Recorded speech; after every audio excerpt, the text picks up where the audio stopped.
Hello, hello, hello, hello, hello, hello.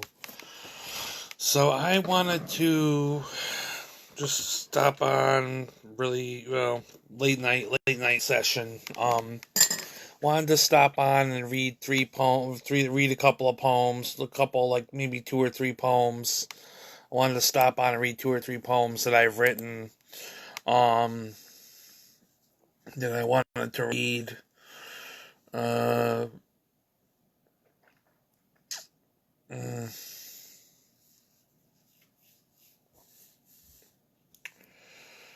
I'm gonna find them though.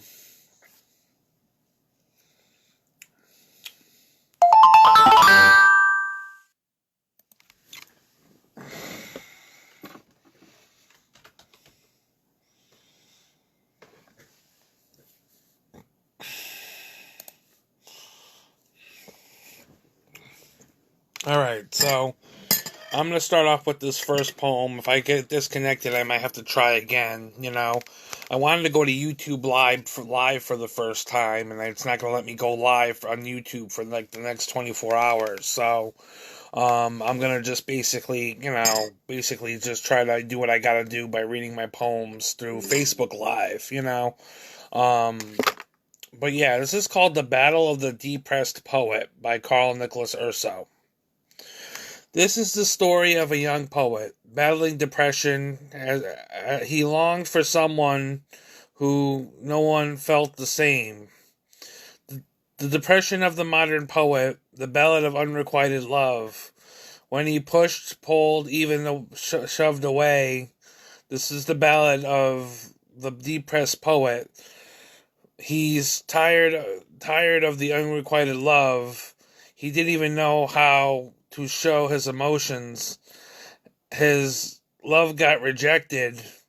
He could feel his heart breaking like a wounded dove. This is the battle of the depressed poet, knowing how to handle his emotions, not knowing how to handle his emotions and what he had felt. He decided it's best not to show it. This is the battle of the depressed poet. So there's that one. This next poem is called Remember to Breathe by Karl Nicholas Urso. The sun is shining even when it isn't. When tears fall, you feel like you've answered life's call. When you want to give it away, and after giving it your all, you fall deep into worry and life's tall tale. Remember to breathe. Remember to breathe. When the trauma is hard on your soul, remember to breathe. When the tears fall and you give it your all, remember to breathe. Just relax, breathe, avoid the big anxiety attack when the bruises were yellow and need to turn to black. Breathe. Let the tears fall where they may.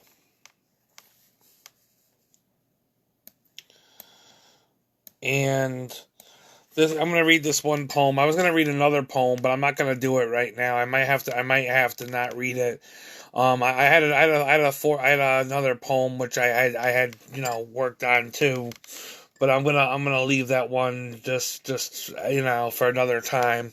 But I'm gonna read this last one. This last one is called Soul Food. So it's a poem I wrote for Soul Food. The joys of cornbread, fish, and collard greens. That Sunday meal plate. Having soul food after church is totally worth the wait. Or maybe having it in a home with family and friends, or out to a soul food restaurant that's high end. On a real nice date, cultural diversity, cultural university, cultural soul food, cultural church. The joys of fried chicken, collard greens, sweet yams, like the one your grandmother makes. Having that is better than worth having anything that's in a can. The soul food got me thinking it's God's plan. Got me saying I'm going to have to have another helping and plate. Collard greens, fried chicken, and mac and cheese got me saying, can I have some more? Opening the cultural diversity right through your door. Saying, yes, can I have some more? Pass the plate, please. So those were my three poems I wanted to read. I was going to read a poem about Patti Smith, but I'm not going to read it. I think I'm going to leave that one out. But I just wanted to read those really quick and just get those off my chest and read those, and have people hear me read those for tonight. Um, those are some poems I was working on. Those were some new poems I was working on, and anyways, just wanted to read that. I don't think I have any other poems, and I think my phone's about to die, so I'll come back on and do another live some other time with a couple more poems, but that's it for now. So peace.